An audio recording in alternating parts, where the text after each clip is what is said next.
From Kansas State University, this is Agriculture Today. Eric Atkinson with you. Coming up today, K-State's Dan O'Brien will preview today's USDA final report on 2017 row crop production and its winter wheat seedings report. What market watchers think those reports will say.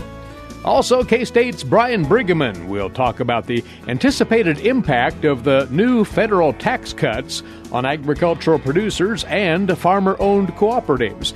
Among other things, he'll look at the merits of farm operations converting to C corporation status under the new provisions, and he'll address the emerging issue of how these changes could influence how producers do business with cooperatives and private agribusinesses.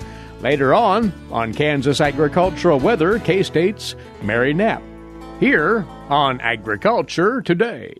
Hamburgers, roast, ribs, steak, or whatever you prefer. Beef, it's what's for dinner. Kansas cattle farmers produce 7.5 million head of cattle per year. It takes about 7 tablespoons of peanut butter to get the same amount of protein in 1 serving of lean beef. Support your local Kansas farmers and ranchers. Eat beef. This message was brought to you by the K-State Animal Sciences Leadership Academy participants. Later on this morning, within the hour, as a matter of fact, the USDA will churn out once again a host of new numbers on grain production and supply and demand. Those numbers will garner the market's full attention when they come out. Some thoughts in advance of those reports from our guest, Dan O'Brien. In studio with us this week, grain market economist, K-State Research and Extension. So we've the final numbers on row crop production for 17. We've the winter wheat acreage figures, the quarterly stocks, ending stocks, a lot of things to digest here within the hour, Dan. And we'll take in that blizzard of numbers and try to deduce what the most important ones are. I think, of course, we'll be looking at the final production numbers for corn, soybeans, and sorghum, and then looking at the impact of whatever those final production figures are on the supply-demand balance sheets with an eye towards ending stocks and stocks to use. And seeing if there's enough movement in the scarcity or lack thereof in supplies for those major crops that we'd have anything different than what we're now seeing in the grain markets. So what are the folks in the trade thinking regarding the final size of the corn, soybean, and sorghum crops, 17? Well, coming into the report, again, any summary of the average guesses are all pretty cautious. For corn, there's one projection on average of about 14.56 billion bushels. That would be down about 21 million bushels from that December crop production report. For beans, essentially no change whatsoever. For sorghum, 355 million as a projection, just down a hair from the December figure of 356. I really don't get as excited about the average numbers, I think, as what the ranges of pre-report estimates. Because if we do get a surprise, inevitably we'll ask, well, are we within the range or are we outside the range? On the low side, the lowest trade guess that was out there was about 14.43 billion bushels of corn. Again, that would be down about really not that much, only 150 or so million bushels from what the USDA's been forecasting, excuse me, say that right. And really underlying that will be the best end of the year after harvest estimate of the U.S. corn yield has been. And, of course, that figures about 175 or so is the latest number. We've had people say, well, gosh, that thing could go to 177. Others say, gosh, maybe it's really more like 173. So if we do get either of those extremes, 177, 173, we're talking changes that are outside of the range of these pre-report production estimates. And potentially market movers then. Yes. We're probably going to have about at least a 14.4 billion bushel corn crop. But something towards the lower end of that something below 14.3 would have a market moving impact, 15, 20, 30 cents in the corn market. But you'd have to have that big of a change from what the expectations were. The market expects large soybeans no matter what. Lowest pre-report trade estimate for beans was 4.385 billion bushels compared to the 4.425 that the USDA is projecting. If we came in with a 4.3 or 4.2 for that, well, that would have some moderate impact to the upside on the soybean market. On the grain sorghum side, again, really not much change really for any estimate. But if we, I guess, given the strength of demand we've had, if we came in with 330 million bushels, that would shake things up as well. And those numbers are going to come right over into the ending stocks figures. You know, as we've been talking with ag producers over in the last week around the state, I've been really encouraging them to focus on the bottom line numbers, these ending stocks and ending stocks to use. And for corn, if we end up with an ending stocks number below 2.3, 2.25, then that's a change from where we've been. If we move below that, then the market has to reassess how bearish it's been with regard to where prices have gone. For beans, the USDA's last projection was about 445 million bushels, and actually the estimate is for that number to go up to about 475, 480. If we come in closer to 400, which would be a major surprise, then that's a market changer. For sorghum, the export pace we've had, they're anticipating a little bit of lowering of ending stocks. We're really kind of at the place now where, gosh, we're only estimating about 19 million bushels of grain sorghum. So if we actually get to that, by the time we get to August 31st, that's basically getting brooms out and sweeping around the edges of grain bins.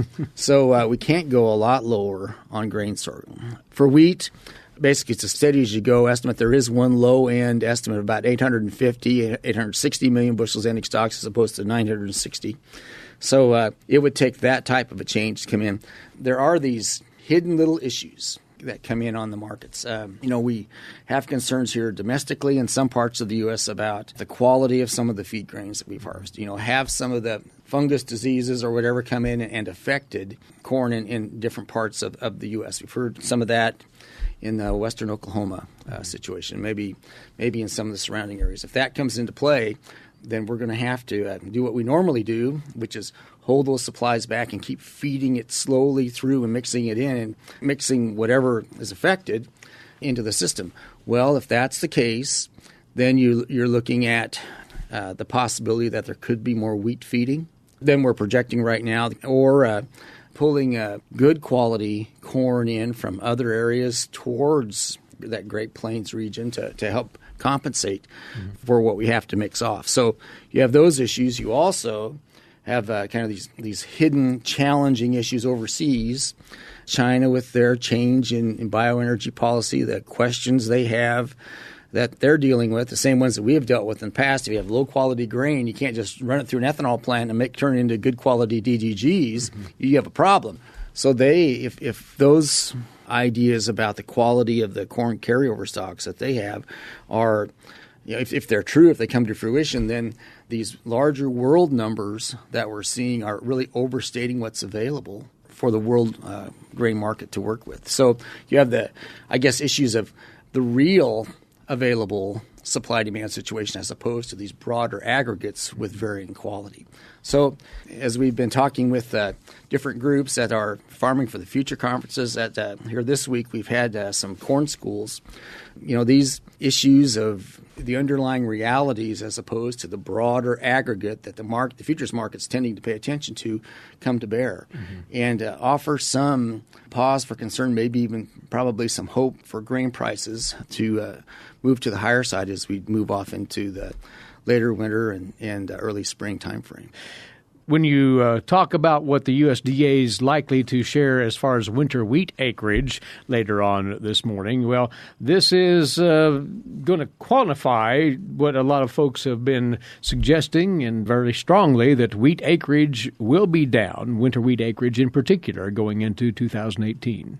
And really, the only surprise would be as if there's no change. There's that would be a shock. Actually. That would be a shock given the consensus discussion we've been having for months now. The USDA has projected earlier in their long-term supply demand numbers about a 1.5 million acre lowering.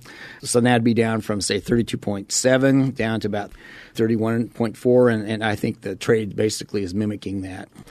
So that's about a 1.3 million acre reduction. And hard red bears about 1 million acres of that. in terms of average trade guesses from about 23.4 down to 22.4. That's 2 to 4%. Who would be surprised if it's more than that? But even with that, I don't know that if it were more than that, it would move the market a lot. We're so focused on the struggles we've had on the usage side, on demand, particularly exports, that we'd probably look at that and we'd say, oh, really? And then wait until March 1st to see what we really had survived the winter. The only real market mover in this respect would be if that acreage number exceeded the expectations, and that would not be a move favored by producers. Or maybe probably the number to look for winter wheat acreage is the lowest pre-report trade estimate comes in at about, basically 30 million acres. So if we end up with 29, 28, whatever, well, then that would have to bear some weight in people's estimate of where 2018-19 U.S. wheat stocks used to go. I think the developing scenario, Eric, is that through a combination of dry weather, probably some winter damage, low planted acres, we could see in the United States a tightening up of our domestic supply-demand balance sheet for U.S. winter wheat, for all wheat, but still have abundant wheat all over the world. And then it becomes a question of how much of an impact does our shortfall have on that broader world situation. We would hope that it would have some positive effect, at least at basis for us, and aim us towards the bottom of the trough in terms of prices and profitability here in the U.S. for wheat. Now, just, again, how many years is it going to take for us to get to that situation? Again, the almost incredulous thing is that we haven't had major world wheat production shortfalls for about 4 or 5 years in a row. And can you say that is the new normal when our history has been much more volatile than that? Once more, the USDA will be releasing those numbers on 2017 row crop production, the final numbers there, the winter wheat acreage estimate of late from the department, and the stocks reports, all of it later on this morning. And we appreciate the input on what those numbers might have to say, Dan, and how the markets might react. And we'll catch up with you again next Friday. Thanks, Eric. Take care. He's Dan O'Brien, grain market economist, K-State Research and Extension, here on Agriculture Today. What is radon? Home exposure to radon gas is the leading cause of lung cancer death in the United States for non-smokers. In Kansas, 1 in 4 homes will test at or above the EPA action level. The Surgeon General recommends all homes be tested and fixed if necessary. Visit kansasradonprogram.org for more information. Test, fix, save a life. This message brought to you by the Kansas Radon Program, the Kansas Association of Broadcasters, and this station.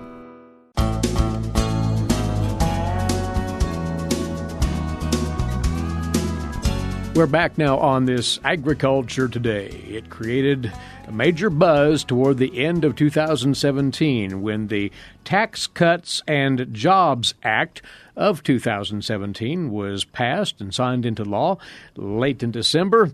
We are going to take a look now at what this means for agricultural producers and agricultural cooperatives, in that our guest now has been besieged with questions about that in the last 2 or 3 weeks. Brian Briggeman is back with us. He's the director of the Arthur Capper Cooperative Center at Kansas State University, Department of Agricultural Economics. We might just talk a bit, Brian, about the impetus behind this bill, this act, from the macroeconomic point of view. All right. Well, the idea of the act is just kind of what's in its name, right, is for jobs.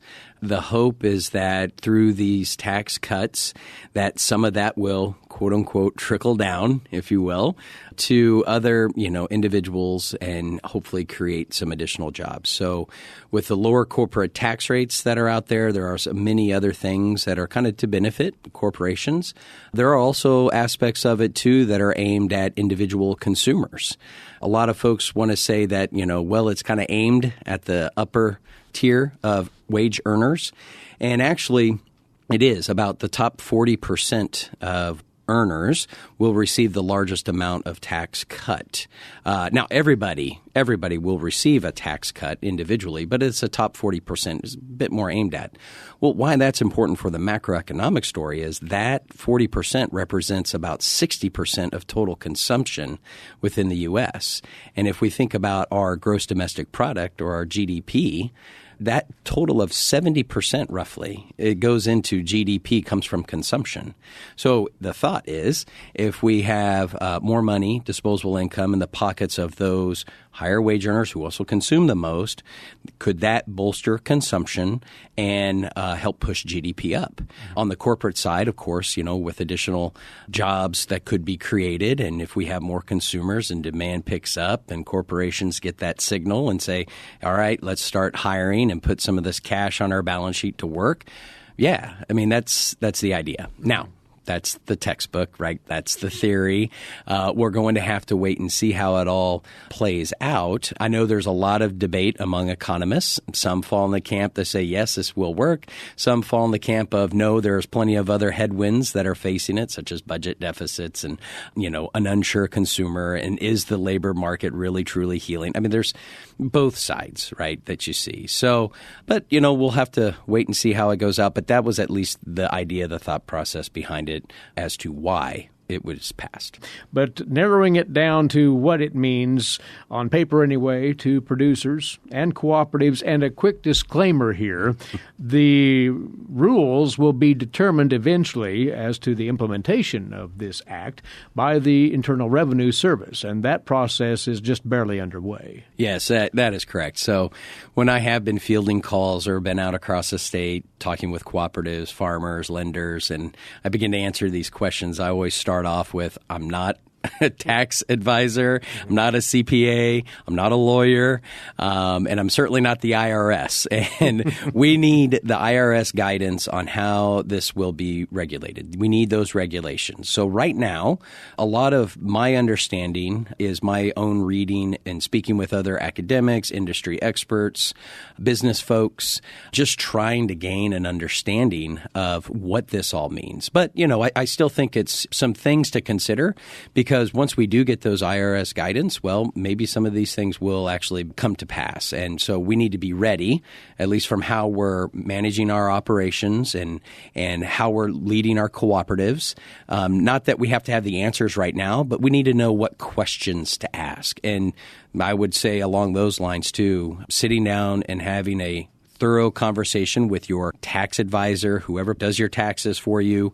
Also, maybe need to bring in a lawyer as well. To have these discussions is paramount for farmers, ranchers, cooperative board of directors, managers, everybody. Be sure that you bring in that expert knowledge so the decisions you make will be to your benefit. That in mind, then, what relief, as we can discuss it in relatively tangible terms right now, will be coming the producer's way as a result of this act? Probably the biggest thing and questions that I have received from folks is looking at what are the taxes? Because they hear corporate tax rates are going down. Well, what does this all mean for us as farmers? Before we get into that, the first thing to bring up is for those entities that are pass-through entities, so S corporations, LLCs, some of our farms and ranches out across the state are aligned or incorporated that way. There is a 20% tax deduction in there for those pass-through entities. Now, there are provisions built into it and limitations to ensure that folks do not take advantage of that. It's spelled out pretty clearly. So that is one benefit for those folks. So if you're aligned that way, again, go talk to your tax advisor. What are those things? But there is some relief coming for them. The other piece, and we talked about this a little bit before, was the lowering of the corporate tax rate. So before, at the federal level, corporate tax rates were 35%, and they've been dropped to 21%. So for those farmers who are incorporated as a C Corp, they will receive that benefit. Now, all those other pass-through entities, they do not get that corporate tax rate. Mm-hmm. Unless, of course, you're an LLC and you're taxed like a C corporation, then there might be some benefit for you on that. But without question, if you are a C corporation farmer or rancher, if that's how your operation is incorporated, you will be getting that pretty significant tax relief, drop down to 21%. Now, considering that, is that incentive for producers to give serious thought to converting their operations to a C Corp? I've received that question, and unequivocally my answer is you have to consider it.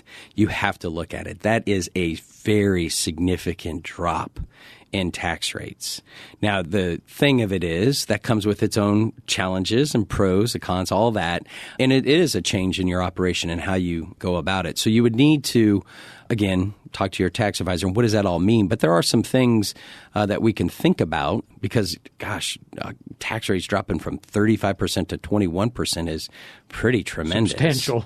Yeah. So I guess the big thing, probably, obviously that's a benefit of it. Also with a C corporation, if say you're a Schedule F farmer, sole proprietorship, incorporating has that limited liability, right? You have that protection within the business, and that's a tremendous benefit of C corporation. And I'm sure I'm going to leave off a lot of other benefits there, but let's just get right to the tax piece.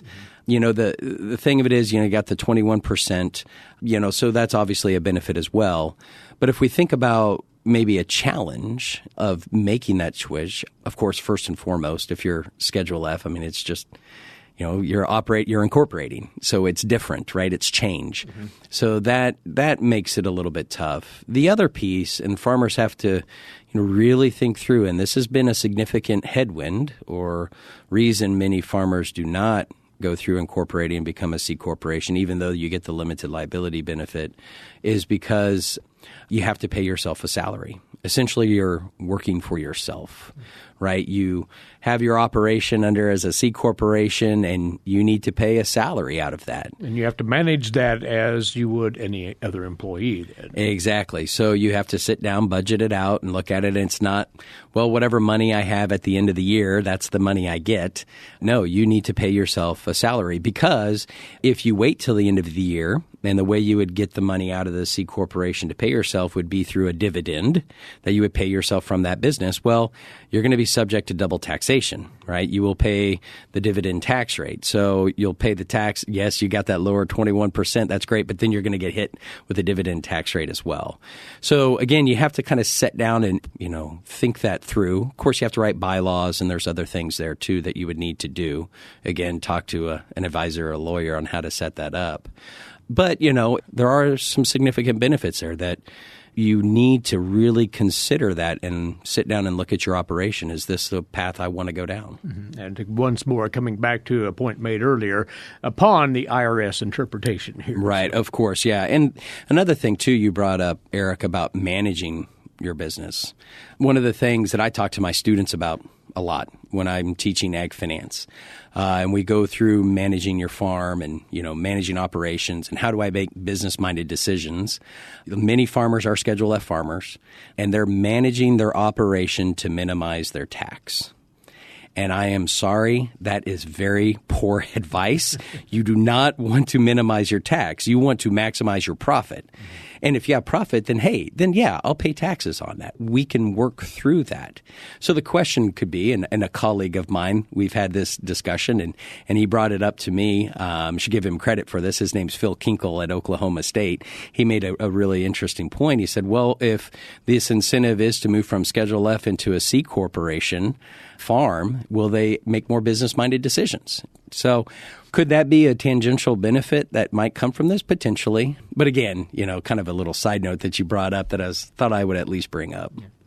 Now, after the break, Brian, we'd like to visit about what these new tax changes mean for our agricultural cooperatives in Kansas and elsewhere. So if you'd stand by, we'll get right to that in a moment. Sounds good. He's Brian Briggeman, K-State agricultural economist. We'll return with Brian in a few moments here on Agriculture Today. While many people know hunger is an issue in developing countries, it is also a problem in our own backyards. In 2010, 1 in 7 Kansans struggled to put adequate food on the table. 2 K-State research and extension programs are tackling this problem. The Family Nutrition Program and Expanded Food and Nutrition Education Program reach thousands of Kansans in more than 70 counties. They learn how to eat healthy with a low budget. For more information about these programs, visit ksre.ksu.edu.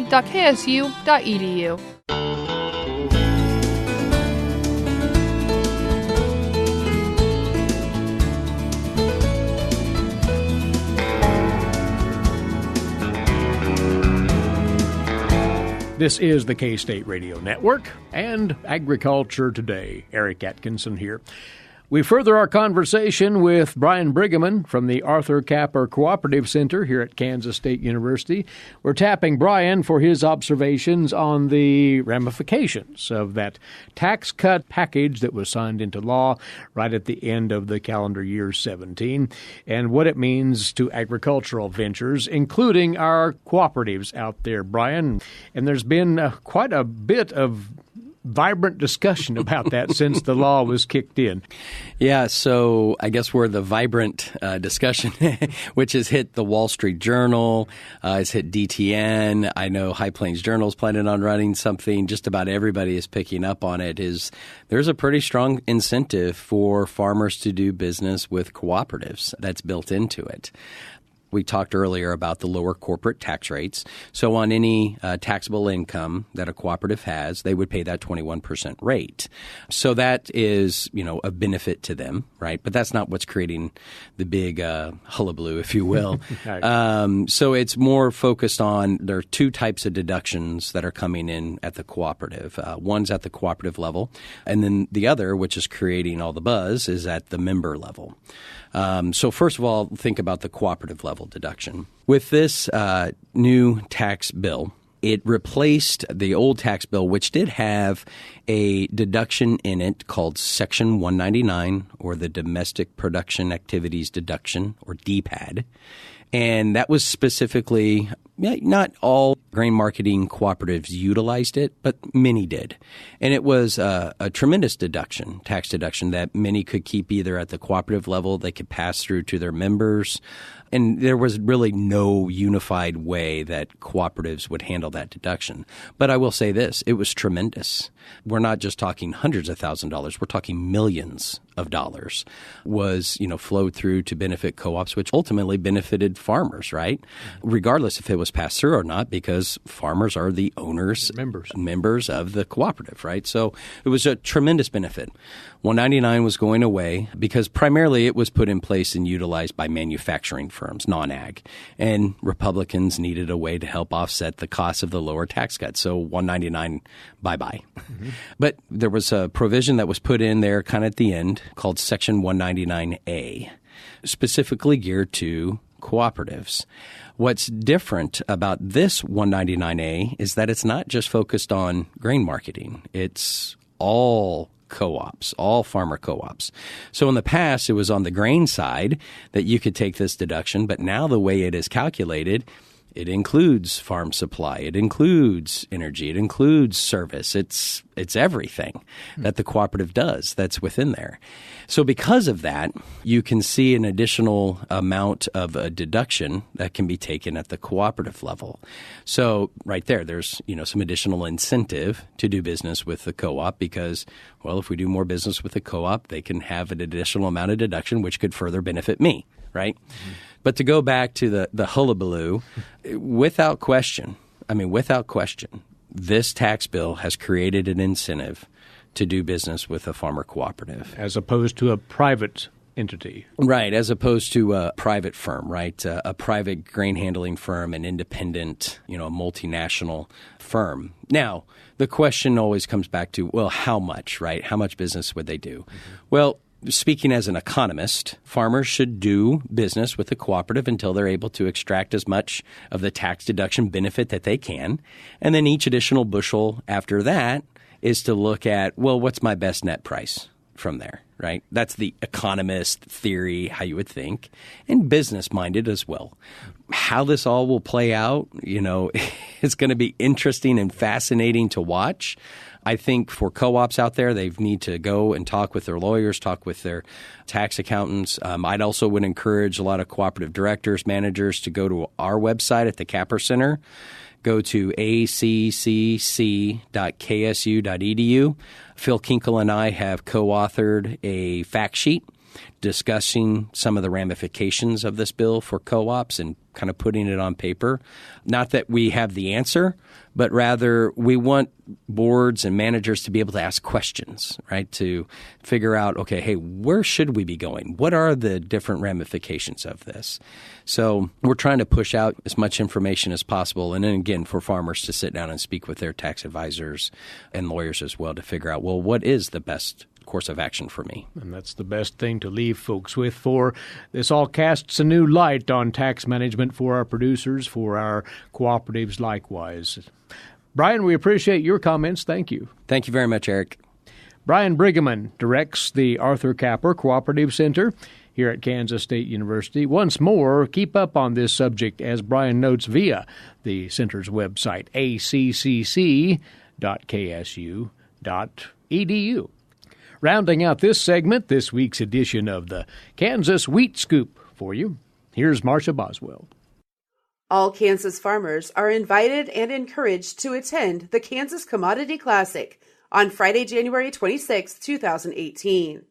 The Commodity Classic is the annual convention of the Kansas Corn, Wheat, and Grain Sorghum Associations and will take place at the 4 Points by Sheraton Hotel in Manhattan.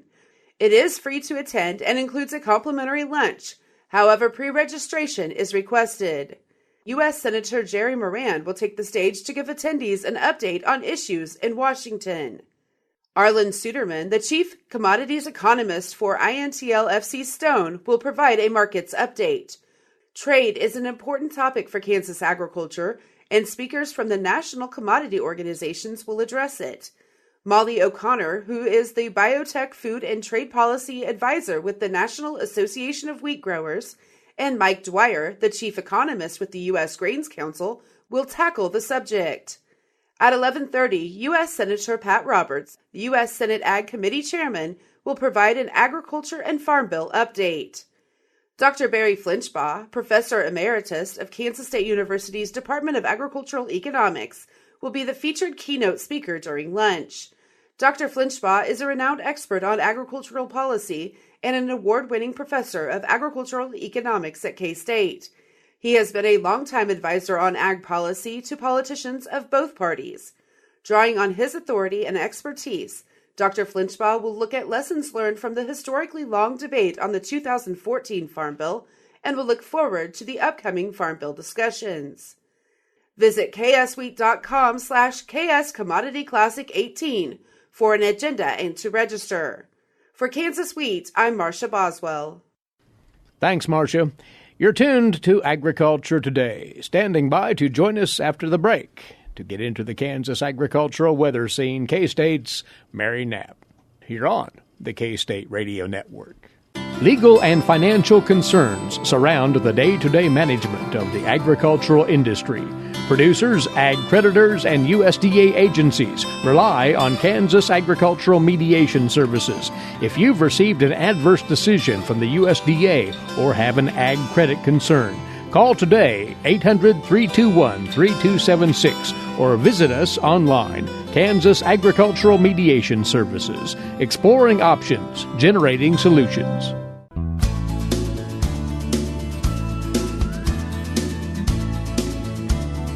Rounding out this Agriculture Today, we get into the Kansas agricultural weather scene once more. Of course, along with us is Mary Knapp, Research and Extension climatologist here at K-State. Well, we've been in what you call a yo-yo pattern, Mary. Milder weather and then a bout of winter rolls in. That's pretty much what happened this week, right? Right. We started out with very mild temperatures, and then, of course, we had that open door to the Arctic, and the cold air followed right in behind. It's really interesting to note that out in western Kansas, where they've been more on the fringes of these fronts, they've warmed up a lot more than the eastern part of the state. And if we look at the weekly summary ending on the 10th of January, they were actually warmer than normal, and by quite a bit, between 6 and 7 degrees warmer than normal for each of those divisions in the western side of the state. That cold air from the New Year's week moved out faster there than it did in the eastern part of the state. All three eastern divisions averaged below normal for the period, and the northeast was the coldest with minus 1.2 degrees cooler than normal. When we look at the high temperatures, western Kansas, all the divisions saw 70s. And eastern Kansas, our warmest was, we had a 60 degree in east central Kansas. So it was warmer than we had been accustomed to, but it was still not quite as warm as we might have liked. Single-digit readings in all of the divisions, again, except the south central, and they dropped to 10, so it wasn't like they were exactly in a heat wave. But again, that pattern of very warm followed by the very cold. And coldest parts of the state, extremely northeastern Kansas, the Hiawatha, Brown County area. The warm air hadn't pushed as far east as that region, and so they really stayed in the icebox most of the period. And it is a tad chilled this morning as well. The snowfall that rolled in with the colder temperatures yesterday, it was not necessarily widespread. There were some pockets, though, that received some ample snowfall. Right. We had a very narrow band that basically stretched from Salina up into the Washington County area, and we're still getting the snowfall totals in. But some of the reports that we had near Salina, 5 inches. Greenleaf had 6 inches. Near Barnes, they had a little bit over 5 inches. So again, a band of some substantial snow amounts, but fairly narrow band. Here in Manhattan, we just had 7/10 of an inch. But we did have some rainfall in advance of that snow, so we didn't have the snow accumulate. It was being melted by that water that was still on the ground. So that's kind of the trade-off. The snow was a fairly dry snow. That 7/10 of an inch of snow only produced 7/100 of an inch of liquid here in Manhattan. We'll see what numbers other areas come up with. But again, not particularly wet in that snow. It was the rain that came beforehand. That, of course, caused problems. There was some icing. Fortunately, the freezing rain portion was a fairly short time period, and most of the problems were on elevated roadways and untreated surfaces, or where the treatment had been washed off by the rain before it started freezing up again. And as far as benefit to the winter wheat crop, well, with some exceptions in that snow band in north central Kansas, not a great lot of blanket protection from the snow, and the moisture amounts not enough to really make any kind of dent in our deficits. Right. It will look positive for January because we see so little in January. But when you look at the accumulated deficits that we were bringing in from October, November, December, not going to make any major improvements in that. And we'll see that in the U.S. Drought Monitor, which was released yesterday. Severe drought has crept across the border from Oklahoma into south central Kansas. And, of course, the entire state has fallen at least into abnormally dry conditions. And this moisture is not going to make huge inroads on anything. And indeed, even in January, even if we managed to maintain a positive January total, that's such a little component of our overall moisture that it's not likely to make major improvements in the drought monitor. Now, as if right on cue, another system, Mary, will drop down late weekend. What does it portend for us? Well, unfortunately, it is not a particularly positive one for us. It will bring us some cold air. There is some chance for some moisture in that. The biggest likelihood for measurable precipitation out of that is going to be in the northeastern corner, again in that Brown County area. This component is going to be largely a Pacific Northwest system that moves across the Rockies and down into the plains. For us, that tends to be a very dry air mass with the cold temperatures to go along with it. This last system had more of a southerly component coming across from Southern California, pulled in a little Gulf moisture for us, which allowed that eastern portion of the state to get some fairly nice amounts out of it. The quantitative precip outlook for the next week is, again, maybe 0.2 of an inch up in the extreme northeastern part of the state, tailing off to a trace by the time we get to Manhattan, and mostly anything west of Manhattan, they're calling for nothing. So we'll see if that moisture manages to make its way a little bit further west, but at this time the outlook is not particularly positive for that. And in regard to temperatures in the coming week, more of this up and down pattern then? It looks like it will have a warm-up right before this next system arrives, but after that it looks like, again, more seasonal temperatures. When we look at the 8 to 14-day outlook, it actually gives an indication that it's supposed to be warmer than normal, or a better chance for warmer than normal. The question will be how much warmer than normal, a couple of degrees, or is it going to be the heat wave that western Kansas saw last week? The other interesting component of that is they do indicate an increased chance for wetter than normal conditions in that extended time period. We'll have to see if that sustains itself as we go into the next week or whether it fades away as they update their models. Well, we are well entrenched in winter for the moment, anyway. We definitely are, and we'll be looking forward to at least we've passed the solstice, right. So we are gaining a couple of minutes of sunshine a day. That's been a welcome pattern. That's the positive to take away this week, and we always appreciate your input, Mary. Thank you. Thanks, Eric. She's Mary Knapp, Research and Extension Climatologist at K-State. As always, we appreciate you being along with us. Eric Atkinson here. This has been Agriculture Today over the K-State Radio Network.